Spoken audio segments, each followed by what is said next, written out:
at Snowstar having lightsaber duels.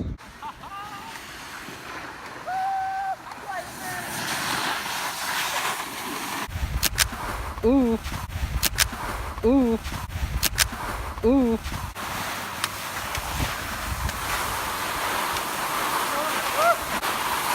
Oh.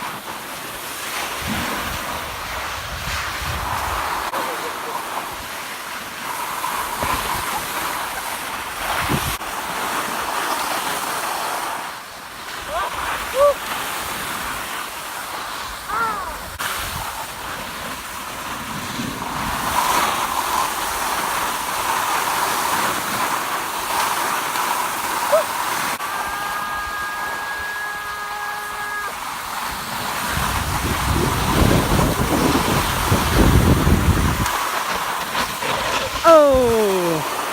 Why do I keep wiping out? 3 for 3. Oh What my God, the? let's play next time. No, you'll be stoked for the rest Who of the cares? day. It is I cool. care.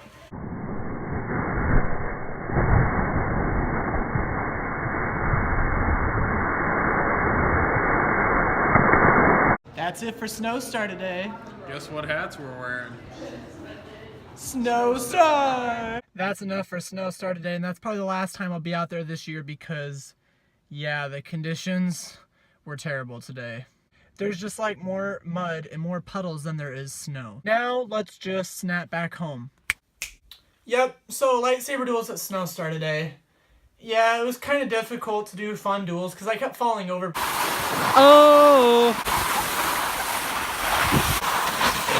Oh! The snow is just in bad condition, so I had a fun duel with Lexi. Jared filmed. I guess I sort of had a duel with Blake, but I wouldn't really call it a duel. I don't help that. That's all Blake would take part in. Yeah, it was... Yeah, that's... I don't know what you call that. And for those of you who don't know, I guess we were dueling on Hoth. I guess Snowstar is like a mock-up of Hoth. You know, because Hoth has a lot of snow and Snowstar had a little bit of snow. And just so you're not confused, I'm not talking about President Snow from the Hunger Games series. I'm talking about like the snow that makes you cold. Now, I'm sure President Snow can make people feel cold for how evil he was and how many innocent people he killed. But he's just not the Snow I'm talking about because he's not the Snow I ran into today. And now for some reason I'm turning a dumb joke I was trying to make into a rant. So, moving on, that sadly will probably be the last time I was at Snowstar this year because the conditions were just bad and I can't imagine them being open any longer. So, now retiring my pass. So, since today seems to be like a Star Wars themed vlog because, you know, there was lightsaber duels at Snowstar, I just thought it would be the perfect time to share my very nice lightsaber given to me by my uncle. Now, would you believe me that this lightsaber is worth $650? Now, I'd understand if you didn't, but it is. And this is why. It's all because Master Replicas once owned rights and made these, and they made them amazing products. And they used to be $150 new. But then they stopped making them because they lost rights to them. I don't know if it's either because Disney bought it and wouldn't let them do it anymore, or if it's just they didn't want to at all themselves. But they don't make them anymore. And Disney makes a product for $150 now that's cheaper than this. So this made my lightsaber used worth more than when I got it new. So when I got new it was $150 and now it's worth $650. Which is good for me, but bad for people who want a nice lightsaber. Just for the record, I would never consider selling this. Because this is just worth so much more to me than $650. And I like the character's lightsaber I have. I have Darth Vader's lightsaber. And my brother actually has a more expensive one that's worth more because he has Anakin Skywalker's lightsaber from Revenge of the Sith, which is also the same lightsaber that Luke uses in A New Hope and The Empire Strikes Back. Then he, like, eventually loses it on Bespin when Darth Vader chops his hand off. And then after that, Rey gets it. So that's been like the lightsaber scene in most movies. So he has the most popular one, which it's now worth like, I think, use his lights. If he's taking good care of it, it's probably worth like $1,000. This is it right here. It's just a great lightsaber. And yeah, I have to admit, I actually like the sound of his more than the sound mine makes. Oh, It's just a really cool lightsaber. They just both are really cool lightsabers.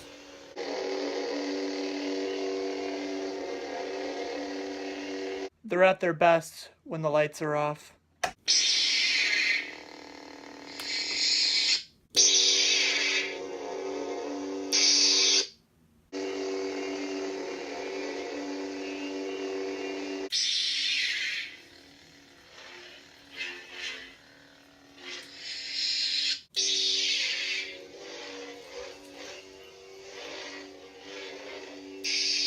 Now, if you haven't noticed, they are movement sensible, so when you move them, they make extra noises. But the even cooler thing is that they're also touch sensible. So when you touch them against each other or hit them against anything, they make noises.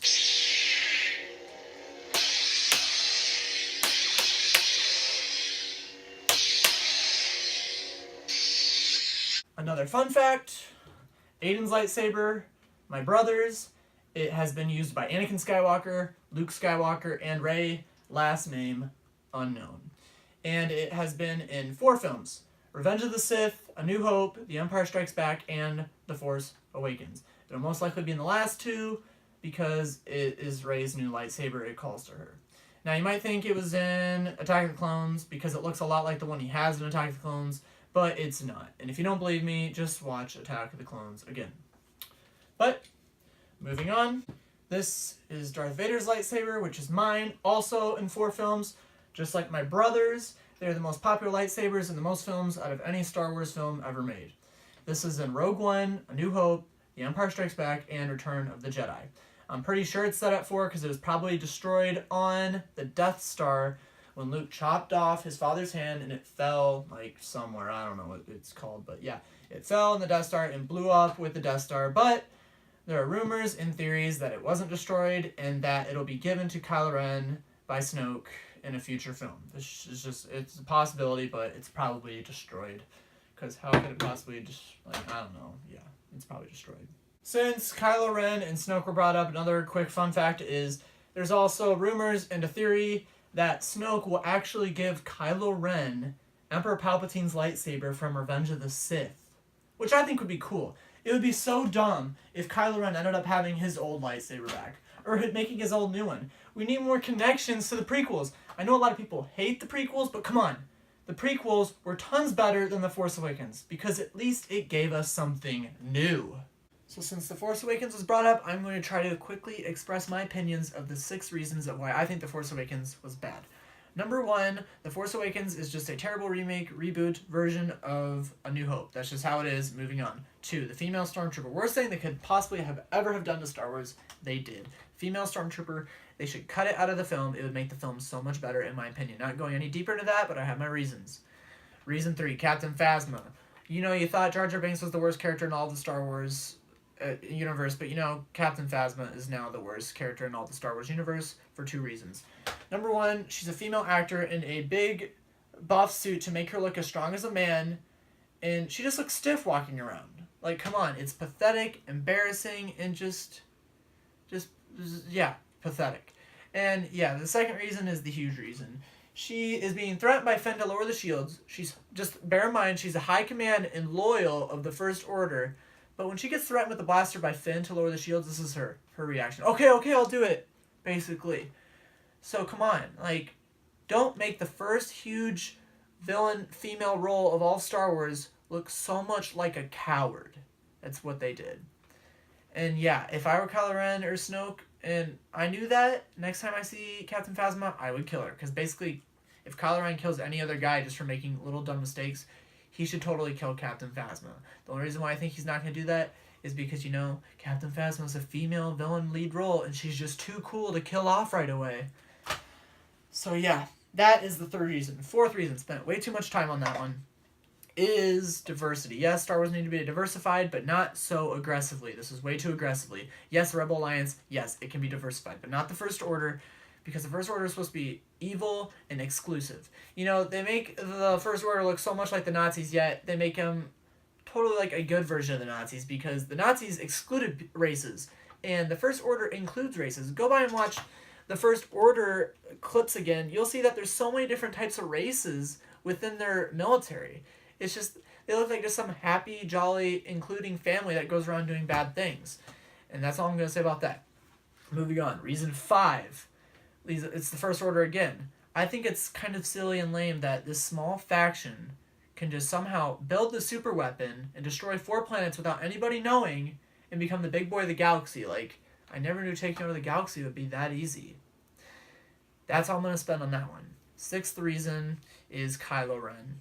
You know, Captain Phasma is the first worst character. Second worst character is Jar Jar Binks. Third worst character, though, is Kylo Ren. Yes, he has a cool name, cool suit, but in the end, under the mask, he is just a teenage boy going through puberty who has parent issues and anger issues. And yeah, it's just quite lame. We want an older, wiser, cooler villain. And it's a good thing they casted Benicio del Toro because he's going to bring that to Star Wars. He's going to be the Sith Lord that has all those qualities. Those right there are the 6 reasons. There's many more, like how Jakku and Tatooine are the same planets, but yet they felt they had to make their own special planet for their new film, and how it's just annoying that there's just no original planets in The Force Awakens. It's kind of frustrating. But yeah, there's plenty of other little reasons like that, and I'm not going to go deep into that because I'd be talking to you forever. But those are the top 6 reasons of why I think The Force Awakens was bad. So I sadly just bashed The Force Awakens. I'm not proud of it, but just to end on a high note, for Star Wars' sake, I will give you 2 things that I absolutely loved about The Force Awakens. It's just sad that they were not enough to outweigh the cons. Number 1 being, I love that they finally had a lead female role Jedi character, Rey. It's different, unique, and I absolutely loved it. 2, the blue lightsaber. I feel goofy and stupid calling it the blue lightsaber, but what else am I supposed to call it? Because it has no name or title, so it's the blue lightsaber. It's just one of those things that connect the series. It was in the prequel era, the original era, and now the new era. It's just one of those things that connect the series and make it whole as one. And there you have it. Those are just 2 things that I absolutely loved about The Force Awakens to end on a high note. Now, I have just given you a whole lot of info about Star Wars in this vlog. So because of that, and because of my love for researching info of movies and sharing it with you, I'm going to make a new playlist called Movie Talk. And trust me, it'll be much different from my White Wall reviews. That rates movies. This will be more about movie speculation, fun facts, and fun movie info. And it'll be also a good way to keep Movie Talk away from my vlogs and any other playlist for that matter. So if you love my vlogs, you just watch my vlogs playlist. And if you love my Movie Talk, just watch my Movie Talk playlist. And if you love both, you can always just watch both. So now I've given you so much info, and this has been a long enough vlog already. I will say goodbye and amen.